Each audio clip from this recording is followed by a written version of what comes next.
নবীর প্রেমটা অন্তরে কতটুকু রাখবেন সিদ্ধান্ত আপনি নেবেন। নবী আমার বলে একবার দুরূদ শরীফ পড়লে 10টি নেকি। অন্য আরেকটা হাদিস শরীফের মধ্যে এসেছে একবার দুরূদ শরীফ পড়লে 100টা নেকি। অন্য আরেকটা হাদিস শরীফের মধ্যে এসেছে একবার দুরূদ শরীফ পড়লে 1000 নেকি।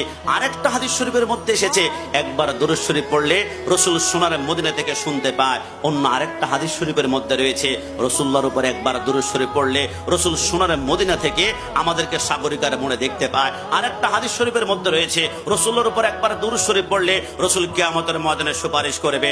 অন্য আরেকটা হাদিস শরীফের মধ্যে রয়েছে একবার দুরূদ শরীফ পড়লে রসুল কিয়ামতের ময়দানে হাতের সাথে হাত লাগিয়ে মুসাফা করে পুলসরাত পার করাবে। আমি কাশিমি চিন্তা করলাম দুরূদ শরীফ হচ্ছে একটা, একবার বলে 10 নেকি, একবার বলে 100 নেকি, একবার বলে 1000, একবার বলে রসুল শুনতে পায়, একবার বলে রসুল দেখতে পায়, একবার বলে কিয়ামতের ময়দানে সাফাত করবে, আরেকবার বলে মুসাফা করবে। এমনটা কেন? দুরূদ একটা, ফজিলত কেন ভিন্ন ভিন্ন ভিন্ন ভিন্ন?